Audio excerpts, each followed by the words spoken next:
Hello and welcome. Forgive me if my voice sounds weird. I do have a little bit of a cold, but we still have to talk about Magnus this week. We can't let a week go by where we don't talk about Magnus. And so we're going to do a fun little video on the fears and specifically the entities, right? The powers. If you don't know what I'm talking about, if that means nothing to you, you should go listen to the Magnus Archives or the Magnus Protocol, preferably both, in that order, Archives then Protocol. Otherwise, if you just don't care about spoilers and you saw my other video about why you should watch or listen to, the Magnus Archives or Magnus Protocol, then maybe this will give you that push you need to want to check it out. But let's go ahead and kick this thing off as we talk about the fears of the Magnus Archives.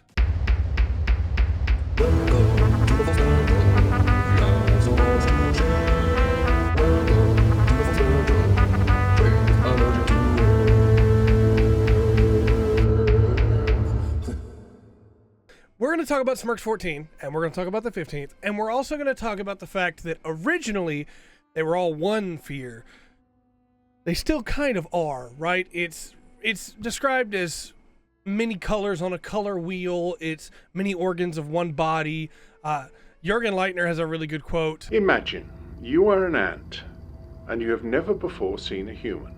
Then, one day, into your colony, a huge fingernail is thrust, scraping and digging.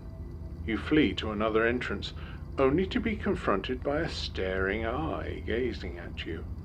You climb to the top, trying to find escape, and above you can see the vast, dark shadow of a boot falling upon you. Would that ant be able to construct these things into the form of a single human being? Or would it believe itself to be under attack by three different, equally terrible, but very distinct assailants? And so we see from this that all of the fears in the Magnus Archives are appendages on the same limb, right? They are fingers on the same hand, all reaching out to do different things, but all part of the same whole. We don't know how much that's changed going into Magnus Protocol. My personal theory is that they fractured even more. It's just more fingers, more appendages, but still part of that same whole. But we have to wait and see. The purpose of this is to go back over what they were like in Magnus Archives so that we can try and reassess them going into Magnus Protocol, and so we can remember what they have been to see what they are now. Two last quick things before we continue forward. One of them is that I'm going to link the wiki in the description. I've done my best to reword things so that I'm not just quoting directly from the wiki. I always like to be original, and there will, of course, be much word salad like there always is with me. But if you want to follow one of these more closely or more directly, you can check out the wiki below and be able to find all the links that you want. There's also links to avatars and objects and things like that there. We're not going to get into all of those today. We're going to get into some of them, I'm sure. But I don't want to just break down every single avatar from there. You can go and do the deep dive for yourself if you want that. This is for the fears themselves. And lastly, I don't normally give trigger warnings, but I want to give one here. We're going to get gross with some of these. So when I mention the corruption, when I mention the flesh, or when I mention the slaughter, you might want to tune out and go to the next timestamp if you're worried about that. And I'll probably give a little like, hey, just be aware that this is what each of these is about as we go forward. But let's get into it. The corruption, the filth, the crawling rot, the flesh hive. Because I have a cold, this seems like the best time to go ahead and talk about the corruption. The corruption is disease. The corruption is specifically the fear of disease and rot, filth and disgust and revulsion and all those things that give us those feelings, that give you that sinking feeling in your gut that twists and turns and makes you want to flee from it, that makes you want to look away and yet sometimes you can't. That's the corruption. But just like Papa Nurgle in 40K, it can also take the form of belonging. Family. These fears are a double-edged sword, right? In that, on the one hand, they hurt very deeply to many people. Some people find comfort in that hurt. And it's hard to say they're wrong for feeling that way, right? Although I wouldn't want bugs living inside my body. Yeah, by the way, corruption, probably should have mentioned, again, bugs, disgusting stuff. When this fear happened, we're not sure. We don't know where most of the fears originated timeline-wise, other than the hunt and the end. But my personal assumption is it would have been when man found a body. When man found a body that was decaying and that was wrong, that wasn't getting up, that wasn't doing what it was supposed to do, that was falling away. I'm trying to be very nice here and not get into the nitty-gritty details, but when the skin was still there, but it wasn't all there, and the bones were shining through, the stench and everything that would have come from there, I assume, is when the corruption probably would have happened. It also could have came with pollution, with some of the bigger pollutants. It could have came with the Black Death. Sorry for those harsh cuts. You're going to see some of those anytime I have a coughing fit. I do still have a cold. But it could have came with any of those things, but that's my assumption, is that the first time that man saw something that deeply unsettled them, that was when the corruption was born. I could be very wrong. There could be some reference somewhere that I missed that says when the corruption was born, but that is the corruption. It is that rot. It manifests in worms, in maggots, in insects.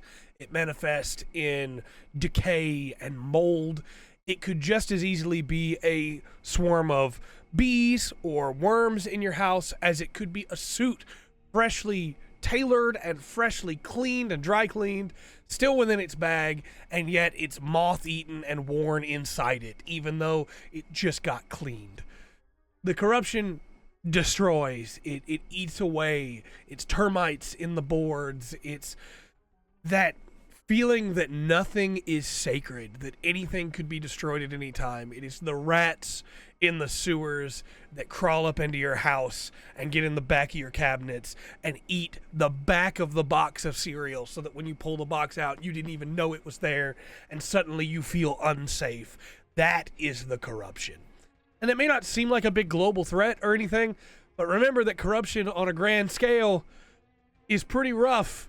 There is, as we talk about Smirks 14 here and the 15th, there is a nuclear poison at one point in the Magnus Archives, and that was the Extinction, probably, right? We'll get to the Extinction, but it was also the corruption. But like I said, the corruption doesn't have to be a big, huge thing like a nuclear power plant exploding. It could also be a little small thing, like a town that is beset by fire ants or killer hornets or something like that. It's a widespread power, right? It has a lot of things. And the gifts that it gives its people are comforting, because you're not alone anymore. It makes me think about the man in the garden in Magnus Protocol that, you know, began to get comforted as the bugs were all over him. Ugh. Anyway, that's the corruption. I feel like we've given it its due here. We're going to move on. I would like the corruption to leave me alone so I can get better, please. Let's get into the end. I want to go ahead and cover these that I think probably came pretty early, and then we'll get into the others. We probably should have started with the hunt in that case, but, you know, I'm sick, so corruption made perfect sense. The end. And just a reminder, this is about the inevitability of death. So if that's something that bothers you, skip to the next timestamp. The end is death. It's terminus. It is the termination of all life. It is the coming end that waits for all and cannot be ignored. This is the Reaper. This is the fear of death and dying. As we said, that inevitability of life, that as with life, so comes death. It can be comforting in some ways, right? Knowing that you're not alone when you die. But it also is horrifying when you have the fact that it doesn't play fair. It doesn't need a ritual or anything like that to try and bring it closer to the world, because eventually everything's going to die anyway. But it does not exactly play fair. It has avatars that go around with different games that they play to be able to switch places with people. There is a terrible, terrible story. It's a great story, but it's a terrible outcome of a avatar of death that winds up getting mummified and is stuck, never dying. It's Mumra, the ever-living, right? There's so much cool stuff about death and the way that it interacts. The fact that its avatars are literal reapers going around playing games with people to take their souls, to take them to death, right? To feed upon their fear of losing and the fear of not being able to win. And even if they win, it still gets to feed on their fear because now they're the reaper and the other person's freed. Deep down, most people are a little bit afraid of death, right? Some people are a lot a bit afraid of death. And so this is a fear that probably started real quick and that didn't have to go anywhere. It's been around for a long time. It's not leaving. It's here to stay, right? There are some really fun stories in this. Like I said, the man that cheats death, the man that has the avatar of death that has these dreams where he's allowed to see where people are going to die and he winds up leading people to their deaths. There's a lot of cool stuff in there. There's also a lot of really creepy stuff in there. Death is a very cool concept. It's a very interesting subject, and it's kind of hard to talk about with a lot of people because it does evoke fear, right? It does evoke that fear that what if everything's not going to be okay? You know, what happens when you die? And as we find out, the fear of death is not just something that people have, it's also something that the animals share, and they helped feed death much in the way that we feed death as well. So it's a really interesting topic. It's a really interesting fear to talk about, but there's not really much more to say than that. Death could manifest itself as, the fear of death anyway, could manifest itself as a plane that's about to crash or a train that's about to derail, or even just the fear that could happen that would lead to death. That's terminus, right? So let's talk about what would have been the first fear as far as we know, the hunt, the ever chase.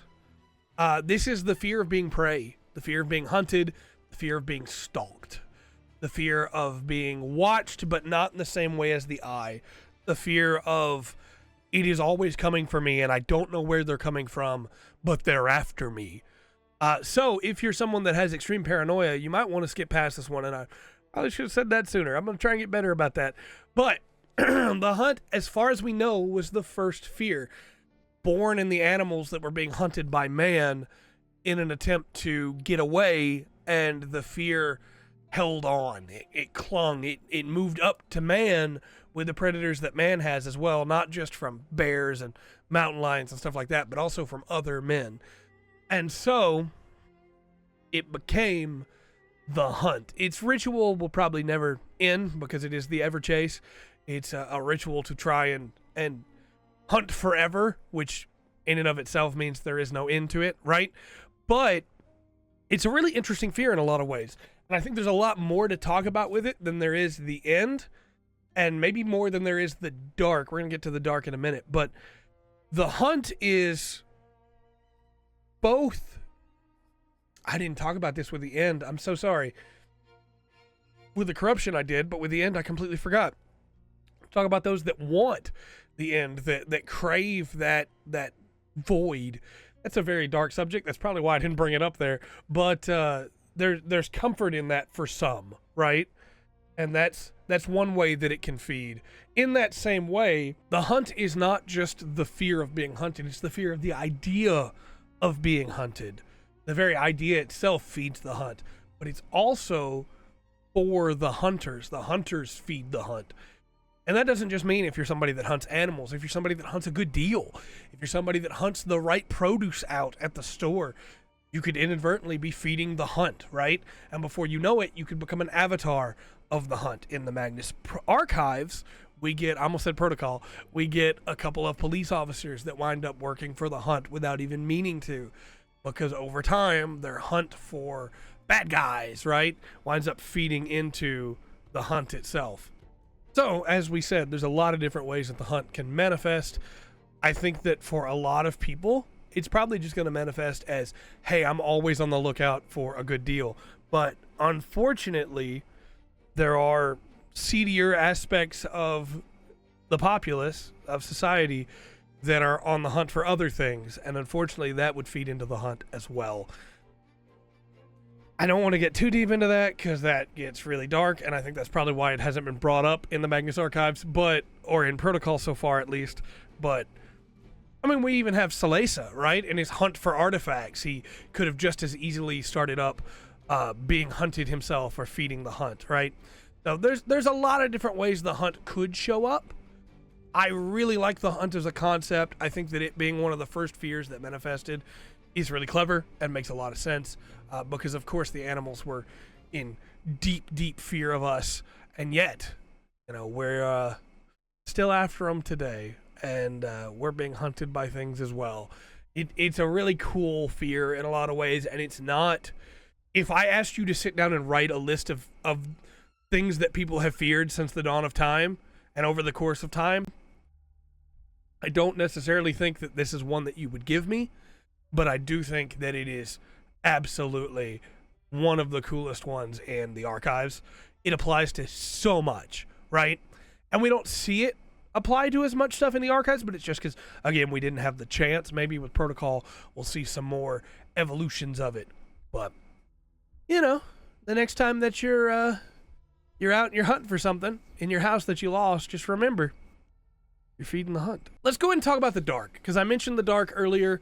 This is the dark, of course, the fear of the dark. So just a reminder, if you struggle with the dark, if you struggle with not knowing what's in the dark, that's what we're going to be talking about. Maybe skip to the next timestamp. The other names for the dark are Mr. Pitch and the Forever Blind. This is the fear of the dark, the unknown, the shadow, what lurks just beyond the edge of sight. This is a pretty primal fear, right? I think everybody has it to some degree. It's the fear of not knowing. It's the fear of what could be there that I can't see. It's that fear that manifests when you're walking in your yard at night to take your dog out, and all of a sudden there's a noise, and you don't know what that noise is, right?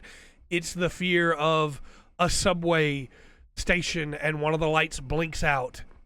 And it's not dark everywhere, but it's dark right there.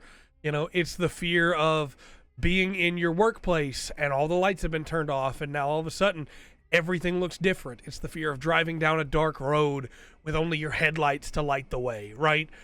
It is the fear of what could be. And in that way, I love the dark. It's such a cool idea.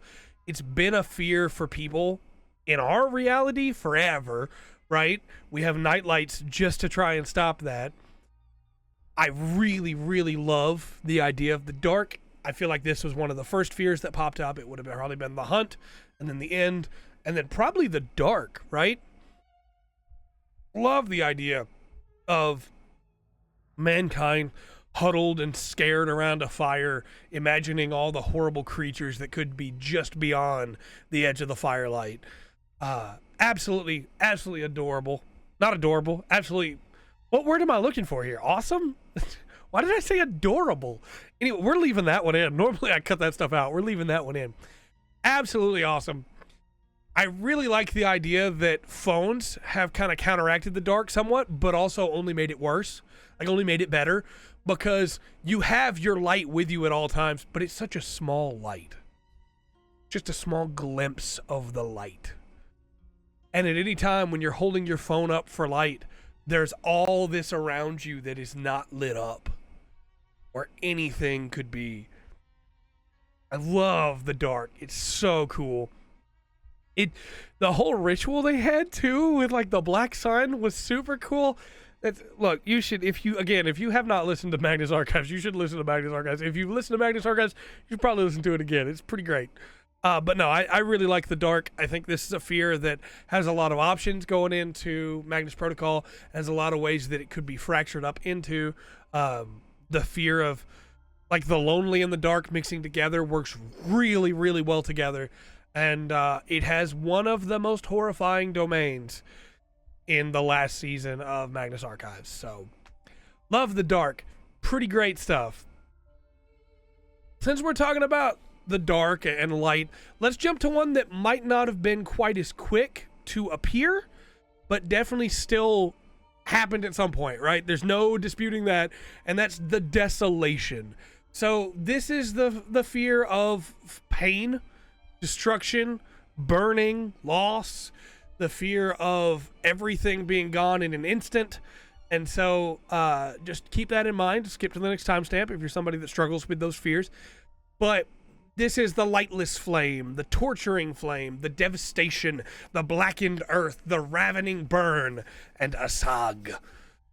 This is fire, but not just fire. This is hurt, but not just hurt. This is a deep pain that comes with loss and grief and can never truly mend. It scars you in a way that only fire could, even though it's not always fire. And it's a fire that brings no light with it, because instead it brings only pain. This is grief. This is the mix between the end and pain, right? That's the desolation. It is that which takes from you and gives back nothing. But to some, that's comforting. The idea that anything could be stripped away at any time and that you would still remain. The idea that you could strip away from others that which they have. You shouldn't do that, by the way, but that's what we see some of the avatars do. The idea that in the destruction, from the destruction comes new birth and new opportunities, right? All of these things are what the desolation feeds on. It is that which hurts, but through that pain you can grow. And that's a tough concept to sell. I could have set out to write an entire book series trying to explain that one concept and still not been able to get it across through 7 books to some people. I think the desolation in just 5 seasons of the Magnus Archives absolutely got that point across for me. I can't speak for everybody, but I think they did a wonderful job of getting that point across, because that is a very tough concept to wrap your mind around, the idea that you hurt, thus you grow. And I'm not going to sit here and tell you that's the way everybody should feel or anything like that. I'm not even necessarily saying that I believe that that's how it works. But that is a concept. Is such a hard thing to get across to people, because people will immediately jump to like, well, no, that pain didn't make me a better person. I still had to hurt. And I think the desolation does a really good job of showing the dichotomy of that, of, you know, because of this, I got better, but also, ow, this hurt me so deeply I could never recover from it, right? It's such a cool, interesting thing. It would have come up not super early, I think, but at some point, at some point, pain, the fear of pain, the fear of loss, the fear of hurting, that would have come up. And I don't think it would have been too long. I don't think it's a mistake that it's fire related in the way that it's always represented. The lightless flame, right? Somebody burned themselves and then became afraid of the fire, and it grew into this. It would have started as just a fear of a burn, but it grew into this, which is so much more than just a fear of fire, right? I love the desolation as much as I want the desolation to leave me alone, right? It's such a cool idea, but I don't want it anywhere near me. Next up, let's talk about the lonely. And if you have a fear of being alone or of being left alone or abandoned or anything like that, this is something you might want to skip past to the next timestamp. But the lonely is the forsaken, the one alone, the fear of being isolated, the fear of being cut off, the fear of being separated, the fear of being abandoned. This is, hey, nobody wants me, everybody hates me, guess I'll go eat worms, right? This is that. But taken to the nth degree, it is, hey, the world is gone. I'm surrounded by people, but none of them see me. That's the lonely. That's what it feeds upon. That's what it causes fear from. I'm tripping over these now as we're getting further into them, but there's a lot of different ways it can be fed, of course. The person on the subway that just wants somebody to recognize them for who they are. The person in the dark alley trying to walk back home and feeling completely alone. The person that has gone to grieve at like a cemetery and is completely alone there, and they feel the weight of that. But also somebody swimming, somebody that is, swimming in a pool by themselves or swimming in the ocean by themselves is going to feel like nobody exists for hours anyway, right? The person that has gone to an island or that is shipwrecked on an island, the person that has gone to do maintenance on like a plane or something.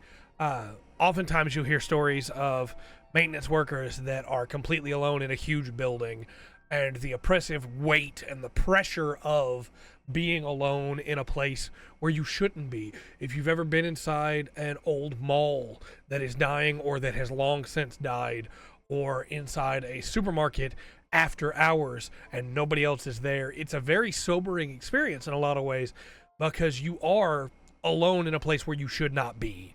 And things like that feed into the lonely really well.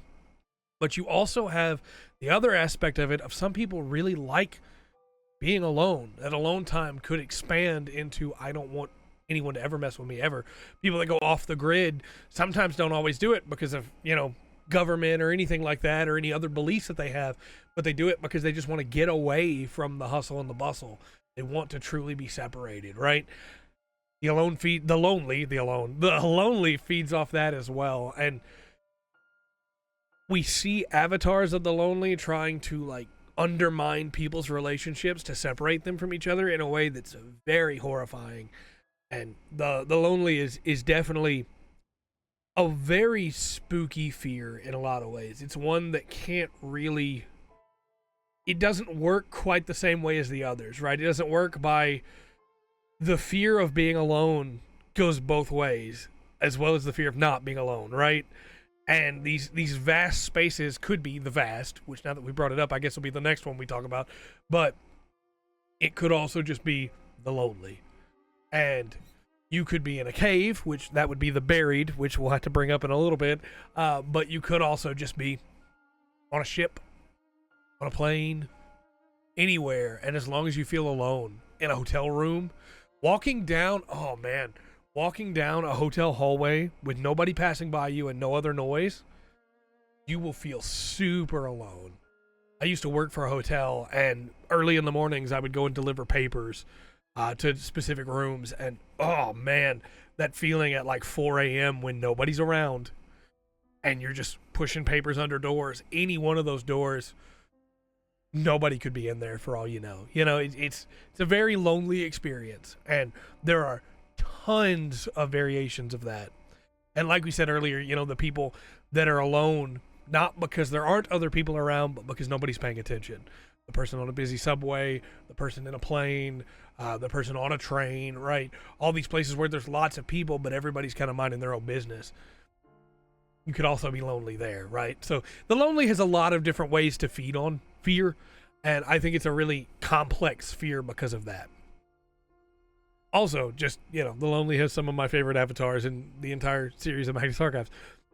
So let's talk about the vast then. I was going to save this one for later, but let's go ahead and talk about the falling titan. And this one is a fear that I have. We're going to get into a couple of these. There's one other on here that's a fear that I have, but this one is a fear that I have. So if you're afraid of heights, if you're afraid of falling, if you're afraid of distance, right? This is definitely something to worry about. This is, and maybe skip to the next timestamp, this is the fear of insignificance. This is the fear of being a small fish in a large ocean, of not mattering in the totality of the universe, right? This is a fear of everything around you, but not because of it's the everything around you.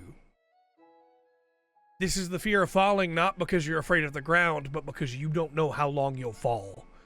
This is the fear of thalassophobia, right? The fear of great things underwater, because you don't know how deep the water is. This is the fear of drifting in space for eternity, never stopping. You die at some point, but your body never stops. This fear really speaks to me. And like I said, it's one that I have, right? Thalassophobia is a fear that I have. It's a fear a lot of people have. The fear of deep things, huge things underwater, right? So deep down that you don't even know they're there, but able to move with such great speed. Because how deep is that water you're about to get into? How deep does that cave go down? And you may say, well, some of that sounds like The Buried, or some of that sounds like The Hunt. Well, yes, that's what I was talking about earlier, about how each of them kind of blend into each other a little bit. But the vast is specifically about the space. The falling titan, as in the pressure of that huge amount of space. If you've ever stood on a mountain or a hill and looked out over a great expanse of space, the space becomes less, kind of gets into the lonely a little bit, but it's less comforting sometimes and more horrifying of, look how far away that is and look how small I am. Look how little control I have over what's around me. And the Vast has some pretty interesting avatars too. I think there's some really cool stuff happening there, but for me, it is far less the, hey, they throw people, as it is the distance. The sheer enormity, the weight of the distance that is the Vast, of a never-ending ocean. You're on a ship and you see the water that goes forever and you can't see land over there. That's the Vast. Of that never-ending blackness of space, that expanse that spreads out in front of you and you can't see the end of it. That's the Vast. It's the mountain trail that no matter how many times you look down, it still seems like you're not getting anywhere close to the end. Or it's the mountain in the distance that no matter how much you walk closer to it, it doesn't seem like it's getting closer. That's the Vast. The fear of distance, the fear of not mattering, the fear of no control. That's the Vast. And obviously, if you have other thoughts on these in the comments, please tell me. But some people find that comforting. Some people look at the edge of a void and go, yeah, I feel completely comfortable here. I'm not one of them. But some people do. And so that, again, is where this fear can use people to feed, to draw in more fear. Because most people are afraid of heights. Most people are afraid of falling is probably the better way to put it. They're not as much afraid of the height itself. I'm afraid of the height. I don't care about the fall. I'm afraid of the height. When I get up really high and I look down, it is not knowing how far I have to fall that scares me. I'm not worried about the fall itself. When I'm up that high, the fall's going to kill me, right? How far do I have to fall? How long do I have to be suspended in the air, not knowing when the ground is coming? That's the Vast, and it's horrifying, and it's wonderful, right? There's not really much more I could say about the Vast, but I mentioned the Buried a couple times. So let's go back and talk about the Buried, and then we'll move on, because I don't want to skip any of these. I want to make sure we're getting them. And I mentioned the Eye earlier, too, and so we'll go check on the Eye. I don't think I mentioned the others yet, but we'll get there. So, the Buried. This is the fear of small places, claustrophobia. If this is something you struggle with, skip to the next timestamp. You know the drill. The Buried is the center. Choke. Too close, I cannot breathe. Forever deep below creation. Dig. I like the Buried a lot. This is not a fear that I personally have, so this is one that I'm able to enjoy without any, any stipulations. The Buried is really cool. It's the fear of being buried underground in caves, in unending rain, or tight spaces, or anything like that, of being completely overwhelmed. It's like the Vast, a fear of no control, but you'll find the Buried in caves. You'll find the fear of being crushed in cave-ins or being trapped down below the earth. But you'll also find the Buried in, unfortunately, people being buried alive, being buried under work or paperwork, being buried under stipulations and rules, and of course also being buried under a catastrophe that you cannot stop. A never-ending rain, a hurricane that is coming towards you. The weight of responsibility and the inability to act upon that responsibility, you're buried, right? One thing I really like about the Buried is that, kind of like the corruption, there are some people that find peace when they're completely overwhelmed and don't have to think. And so I think there's that fun dichotomy there. It's not fun, I guess, for those that are being crushed, but there's that fun dichotomy of like, hey, here we go. I don't have to worry about it, versus, oh my gosh, no, stop. I haven't really talked about when the last couple fears would have come in, the Lonely and the Vast and the Buried, but I feel like the Lonely and the Vast would have been pretty quickly. The Lonely, man separated from others and all alone, or not recognized by their tribe or something like that. And, the Vast being the universe. But the buried, I think, would have been a very specific circumstance, a landslide or an avalanche, and all of a sudden that fear, you know. Can you imagine being stuck underneath overwhelming amounts of snow and you can't dig your way out? You've got a little portion dug out that you're in, but your air is running out. It's horrifying. It's horrifying, the idea of suffocating. I'm a really bad asthmatic. It's horrifying, the idea of suffocating. The buried is very cool and very creepy in that way, in a way that I can't help but appreciate. Plus, it has the best meme in the Magnus Archives, which is dig. So let's talk about, we're going to save the last two for the last two, but we got a couple more here. Let's talk about the flesh. This one is kind of gross, so just a heads up on that. This is the fear of meat, the fear of flesh and sloughing and things like that. So skip to the next timestamp if you want to avoid that. But this is the flesh, the viscera, the fear of being meat, the fear of the fact that we're all just meat, really, at the end of the day.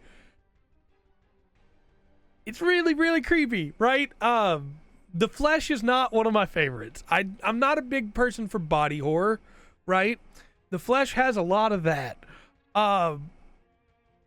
Meat sloughing off. It's the fear that would have probably started with animals being bred just for consumption, just to be eaten, to die for their meat, right?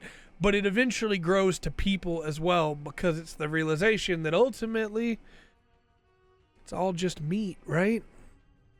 Very creepy. It's very cool in a lot of ways. There's some really good stuff in there with like the pig and everything there. But this one has a lot of body horror. Things that twist and turn, as it were. And it's not one of my favorites. It is a little squickish for me. It's the closest that I get with any of these to being like, ugh, that's too much for me. But I do think there's some really, really good episodes about it. And I love some of the conversations that come up because of it. It's just every once in a while, my mouth would go dry while they were covering an episode of it, and I would be very uncomfortable. But that's the flesh, right? This is a fear that really capitalizes on those dark thoughts of mankind and on what happens when you're starving. I don't like it. I'm glad it's a part of the 14. I don't like it. Let's talk about the slaughter next, because the slaughter and the flesh kind of go together, but they're also not the same, right? The slaughter is the fear of violence, of sudden harm and pain. So whereas the desolation was grief, pain, loss, the slaughter is sudden, instantaneous, great pain. It is the slaughter that comes up when someone breaks, when someone loses it. It's the slaughter that comes up during war. It is the violence, the sheer violence that man is able to, as a species, is able to produce. The best of mankind is kindness. The worst of mankind is war, right? And what comes from both of those. And the slaughter is that. It is anger. It is violence. It is loss, but not loss as in grief. It is the taking, right? It's represented in some really great ways over the course of the archives. It would have come up, of course, very quickly, as humankind cannot seem to go very long without a war. And this one, how do I word this right? I love history. I have no doubts whatsoever that if the fears were real in our world, this would have been one of them, right? We have so much of a history of slaughter and violence, and I wish we didn't, but we do. This encapsulates that perfectly. A town that falls apart, a troop of soldiers that turn on each other, a war and what happens in the trenches, tank warfare. There's so much that the slaughter gets brought up in. And I think in a lot of ways, we see that in Protocol as well. Needles is kind of slaughterish, but he's doing it for the fun of it, so it could be Desolation. kind of hard to say, right? But there's definitely a lot of slaughter in a lot of the other fears as well, because they're leading to that. And just the idea of ghost soldiers holding on so they can continue the slaughter. Ooh. The slaughter's a really interesting one. I like it a lot, even if it does make me very, very sad, because it's so true. It's absolutely horrifying in a lot of ways, but it's very apt. It's very apt. Let's talk about, we got a few more here. I want to talk about the Extinction last, because it's not technically part of the 14. So let's go ahead and talk about the Spiral. I think we only have Spiral, Stranger, Web, and I to go. Let's talk about the Spiral. This one is Deception, and if you're someone that has trouble with lies, skip to the next timestamp. The Spiral is, it is lies, the twisting deceit. It is not what it is. The fear of deception, something being wrong, of seeing something untrue and not being able to perceive the difference, of things that are almost true. The Spiral is the fear that phone call you get, you go to pick up the phone and recognize that's not the right number. Or you pick up the phone and it's somebody you know and you answer and it's not somebody you know. It was spoofed. It is deception. It is the almost correct, but not quite there. It's going to a car in a parking lot that looks just like yours and you're positive it's yours, but you didn't unlock the door when you pressed the unlock button on your pad. It's those little lies that are almost right. That's what makes the Spiral so powerful. There are some, I've seen some discussion on the Spiral that's like, well, yeah, it's just lies in and of itself. And it can be bald-faced lies, right? But where I think it really shines is in the almost true. It's the hotel that all the hallways do connect somewhere. They just don't connect where you mean for them to, or where you think they're going to. You go down a path thinking it's the right way, and before you know it, you're lost. Because it looked right, it felt right, but it was just a little bit wrong. It's going into a hedge maze and knowing if you just keep following this wall, you'll probably be okay, only to find that wall takes a turn that leads it right back the way you came. It's all those little almost truths that undermine everything. That's the Spiral. It is deception itself. It leads you deeper into itself so it can feed on your confusion and on your fear. Oftentimes I see people talk about like the back doors and be like, well, yeah, that's the Spiral right there. And it absolutely could be, because it's a place that feels safe but isn't. It's a place that feels almost correct but isn't right. And again, I'm not trying to say it's also not full-on lies, because of course it is. A lie is a lie, whether it's almost true or not. It's still a lie. But it's what really makes it dangerous. It's what we see with Michael and Helen. It's what really makes them dangerous, is that they're almost telling the truth. They're almost being upfront with you, but just quite not. The true horror of the Spiral is the phrase, "The blanket never did anything." It's leading you to believe that everything is okay, that everything will be okay, that everything's safe, until the exact moment when it reveals that everything was a lie. That it was almost true. But truly it had always been a lie. That's the true horror of the Spiral. And of course, this could have come from many things. There's a really great theory that says that the Spiral and the Stranger came from the same place. That it was the belief that that thing was human, and then the lie that it wasn't, that gave birth to the Spiral. But it could also just be the lie of the footing ahead of you on the path seems safe, but it wasn't.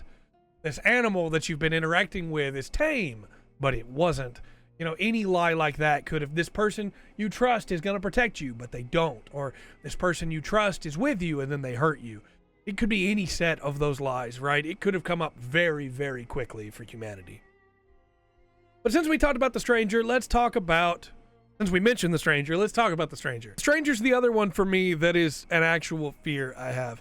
I have automatonophobia. I am deathly afraid of statues and mannequins. I have them. I've had that ever since I watched Rose Red as a small child, and then Blink, of course, the Doctor Who episode did not help. I mentioned this during my Magnus Archives reviews.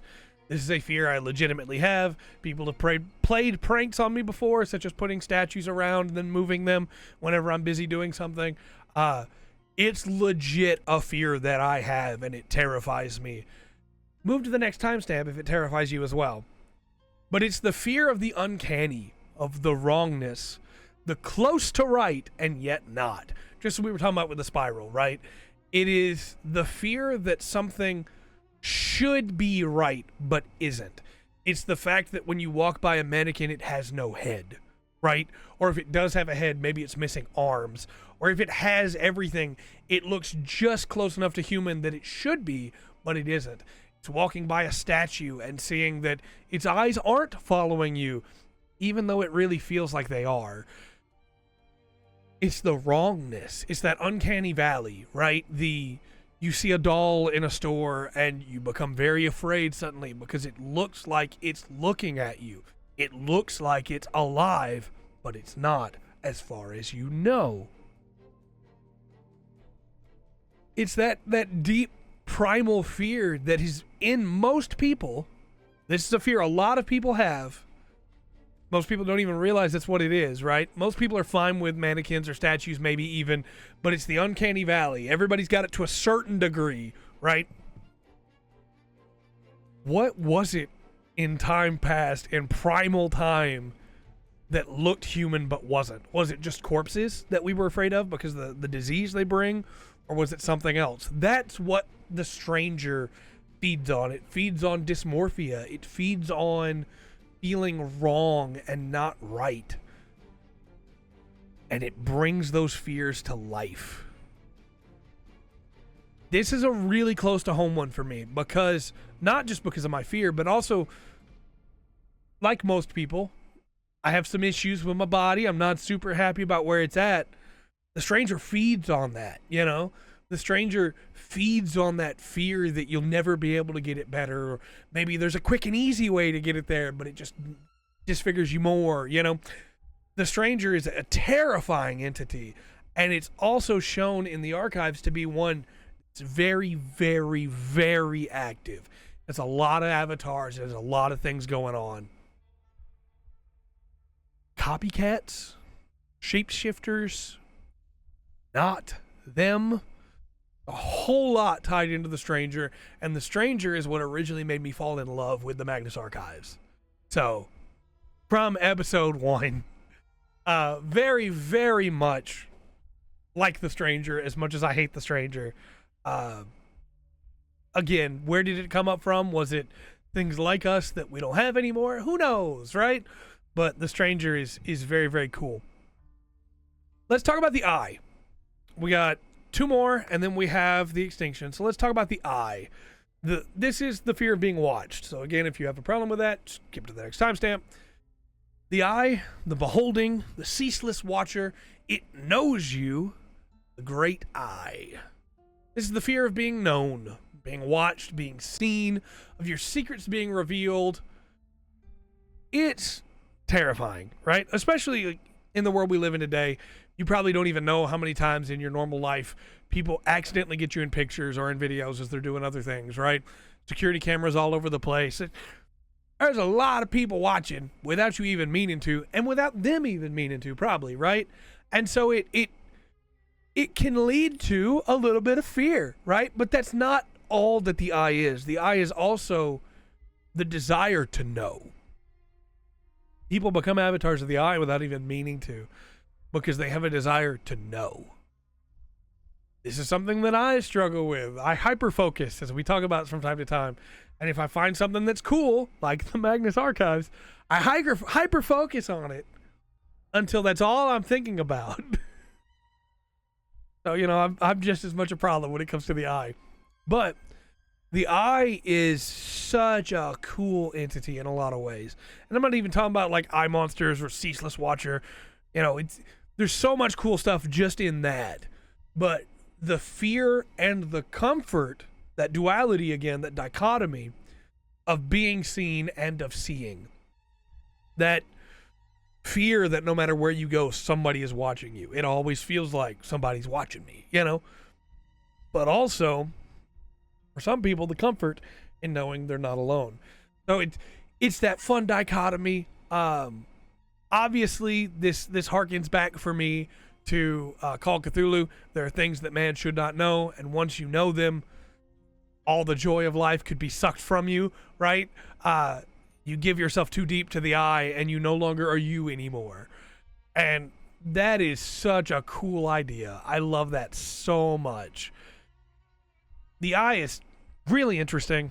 I feel like we're not done learning cool new things about the eye because of protocol, but the eye gets a lot of stuff in the Magnus Archives, so I don't want to go too deep into the eye here, but I do think the eye sometimes get discounted among the rest. Because people are like, who'd be afraid of that? A lot of people don't want to be seen. Like, I'm going to give you this thought experiment, and then we'll move on. I'm not just talking about being seen when you're on the street or when you're at work. I'm talking about being seen when you're at home. When you're in your private place where you feel safe and they're still watching. That's what the fear of the eye comes to. It's the fear of no privacy, the complete lack of any privacy. That everyone always knows all of your secrets, and they always know what you're doing, and you have no time to yourself. That's the fear of the eye, and it's horrifying in that regard. I'm losing my voice, which is no surprise. So let's get into the web, and then we'll get into the extinction, and we'll wrap all this up. This is already a lot longer than I meant for it to be. So the web, this is the fear of not being in control. This is the fear of spiders. If you have either one of those, skip to the next timestamp. The spider, the great spider, the mother of puppets, the spinner of schemes, the hidden machination. Again, it's the fear of being trapped, the fear of not being in control of your own actions, the fear of spiders and what they can do. This is the fear of being webbed, not having any control. I think we see this best in the puppet episode, which is horrifying. No, the idea that all of your actions have already been set in place, not by your thought, not by your will, but by the action of someone else. That their will has been pressed upon yours, and you are only doing what they want you to do, even though they allow you to think you are doing what you want to do. It's a horrifying thought, right? The idea that you never had control over anything, even choosing what kind of sandwich you wanted to eat for lunch. You never had the choice, really. It was already made for you, and it always had been made for you because the scheme had been laid in place eons before you were born, right? Horrifying thought. I love the idea of free will. Don't think that's a controversial thing to say. And so, the spider kind of eats away at that, right? Quite literally. The web is very, very cool. I think that I gave myself a hard time in the last Magnus Archives episode because I called the web the spider, but that is one of its names. Shouldn't have been quite so hard on myself there. But no, the web is very, very cool. Also very horrifying. And much like the eye, the fear of being watched would have come in pretty early on, I think, in mankind. The idea of, is something watching me out here? I also think the idea of what are my actions and what control do I have over the universe kind of ties into the vast and the lonely a little bit, right? There's some really cool stuff there. And then lastly, let's talk about the 15th, the one that almost was, the extinction. This is the fear of the apocalypse. So if you have a problem with that, skip to the final timestamp. But the extinction, the terrible change, the future without us, the world is always ending. This is the fear of sudden change, the end of humanity or the world, not because of a long, slow death, but because of a rapid and sudden event. This is a mix of many fears, and it can form many different ways. We talked about earlier with the corruption, the nuclear accident that could be the nuclear waste accident anyway, that could be the extinction, but is also partly the corruption, right? It is the fear that we have gone too far, that something terrible has happened and has wiped us all out. Robots, aliens, war, any one of them could cause an extinction event, an XK class event, as we say in the SCP Foundation. Any one of them, right? And that's what makes the extinction so interesting. There's a really great subplot in, I guess subplot's maybe not the right word, in Magnus Archives with the extinction, but I do really like it as an idea, and I especially like it as a growing fear, because it shows us that even in Archives, there were still who knows how many smaller fears, little tiny aspects of each of the others that could have grown to become one of the great powers, one of the dread powers, right? Along with the others. And the extinction was almost there. It's very cool. I hope it comes back in Protocol. I really like the extinction.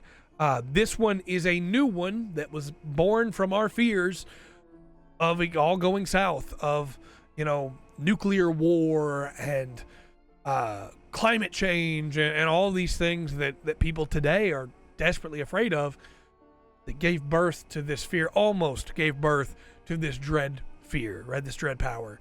And I think that's really cool. I'm looking forward to in Protocol maybe there being more as they get split up into smaller pieces. Again, that's my theory. But I really like the 14 and the almost 15th. I really like the domains they had. I really like the avatars they have, the objects they used, the rituals that were done for them. And again, I didn't want to get into all of that here, because I want you to go back and listen to it yourself if you haven't. And if you have listened to it, obviously you know all those things. But let me know your favorite part about each of the fears in the comment section down below. Let me know what you love about them and which ones you don't like as much, which ones you think are the most important and which ones you don't. Because ultimately, I love them all in different ways to different degrees. I think the Stranger is probably still my favorite, if I had to guess. But I do really like the Hunt. I really like the Dark. I really like the Vast. There's some really, really good ones in there. Let me know your thoughts in the comment section down below. And until next time, I've been Trey. This has been The Full Spectrum. Remember to always enjoy the full spectrum. The Magnus Archives and the Magnus Protocol. As often